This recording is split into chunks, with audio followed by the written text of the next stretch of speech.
When you find a dentist who needs a little bit of help with leadership, and honestly, there's no shame in that. I find that to be very common because if you're a scientist, leadership is not what you were waking up every day to do. Nobody is a perfect leader. We all go through that journey, and I believe it's a never-ending journey. I'm a huge Simon Sinek fan, but when he came out, there was all of this propaganda out where if you're not a servant leader, you're a terrible leader, right? But not everybody responds to a servant leader, just like not everybody responds to an authoritative leader. So you have to adjust your leadership. So I teach a lot of situational leadership style training on how you have to adjust to your team and not just their personality, but also where are they at on their training journey. They're going to need more hand-holding in the beginning, and then when they get a little bit further along, you can loosen the reins a little. So, we just talk through all those things and help them reach their goals.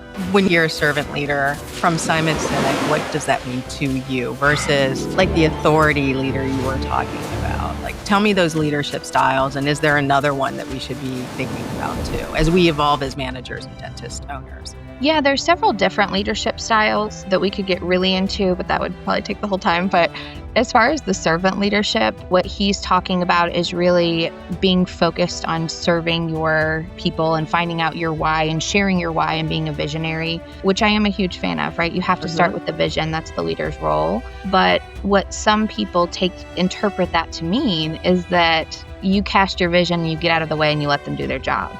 Which is more of a laissez-faire approach when you're talking about actual leadership styles. And so there are pros and cons to literally every leadership style that's out there. You're going to have a strength in one area, an area of opportunity. But if you know more of what your own leadership style is and you're more aware of, hey, I am a hands-off leader, well, then you probably need to partner with an operational person that is more direct and can get the job done. Otherwise, your team gets frustrated because teams like accountability.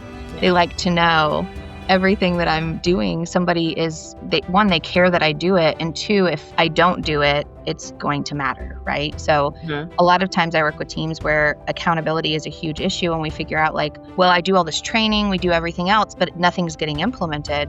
Well, yeah, because nobody's following up or auditing or making sure something gets done. So understanding your leadership style and that it's not necessarily a negative, because you might be more calm in areas of stress if you're more laissez-faire. But if you are really focused on, again, I think some of those buzzwords, it gets confusing on how does that actually apply in my day-to-day? And what do I do if a situation pops up? Because now I'm really upset because somebody called in last minute and it's, I've got patients waiting and whatever, and their reactions might not really follow what they truly want to be as a leader. So, would you like to hear more?